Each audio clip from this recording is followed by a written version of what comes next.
Pakistan's exports to Europe, especially textiles, depend heavily on one thing: the GSP Plus status granted by the European Union.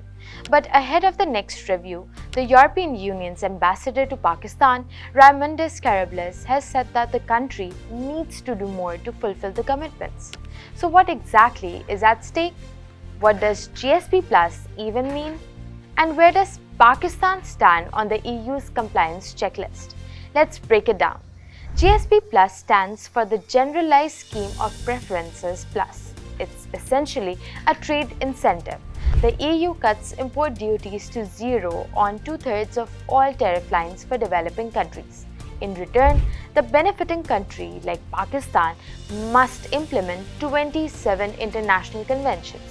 These conventions cover human rights, labor rights, governance, and climate and environmental protection. In simple terms, if Pakistan continues to uphold these conventions, it continues to enjoy duty-free access for key exports, things like apparel, home textiles, leather goods, and surgical instruments. And the numbers show why this matters. From July to October this year, Pakistan's export earnings from the EU rose to $3.17 billion, up from $3 billion in the same months last year. Now, GSP Plus was granted to Pakistan in 2014. Since then, Pakistan's textile exports to the EU have more than doubled, rising by 108% thanks to concessional tariffs. And because the EU is one of Pakistan's biggest export markets, the status is not just helpful, it is critical. It keeps export costs low, protects jobs in Pakistan, textile and manufacturing sectors, and makes Pakistani products competitive in Europe. The European Union extended GSP Plus for Pakistan until 2027, but every 2 years, a public monitoring report is submitted to Brussels. This report forms the basis for decisions on whether the country keeps, loses, or improves its GSP Plus benefits. The upcoming monitoring mission will again review Pakistan's progress, and the ambassador's comments highlight that the EU wants stronger implementation, not just paperwork, and Pakistan has ratified all 27 required conventions. The last major ratifications happened in 2010, when Pakistan adopted the International Covenant on Civil and Political Rights Convention Against Torture. But ratification is only one step.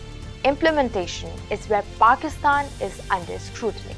The EU tracks 13 priority areas for Pakistan's GSP Plus compliance: enforced disappearances, torture prevention, death penalty, freedom of expression and belief, minority rights, violence against women and transgender persons, right to information, labor inspectorates, freedom of association and collective bargaining, child labor and forced labor, climate action and environmental protection, fight against corruption and drug control. In the EU's fourth GSP Plus report, released when Pakistan's status was extended, the EU raised concerns about impunity in enforced disappearances, use of military courts for civilian cases, and proposed amendments to cybercrime laws, specifically the Prevention of Electronic Crimes Act. For instance, in January, the EU Special Representative for Human Rights urged Pakistan to avoid using military courts for cases against citizens and to ensure protections for fundamental rights.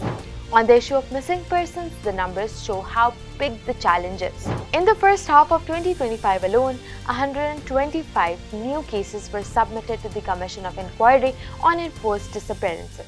Since its formation in 2011, the Commission has received 10,592 cases. Out of those, 1,914 have been disposed of and 6,786 have reportedly been traced.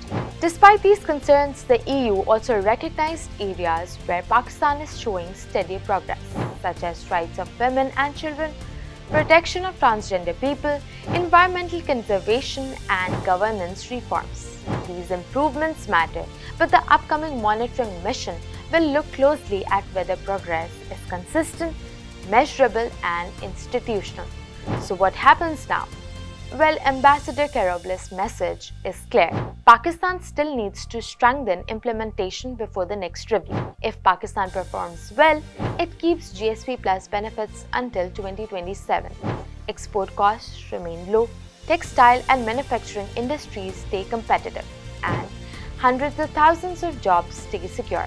If compliance gaps widen, the EU can suspend or withdraw GSP Plus benefits. Duty-free access may be reduced, exporters may face higher tariffs, and Pakistan could lose billions in export earnings. In short, the stakes are high, and the coming months will determine Pakistan's trade future in Europe.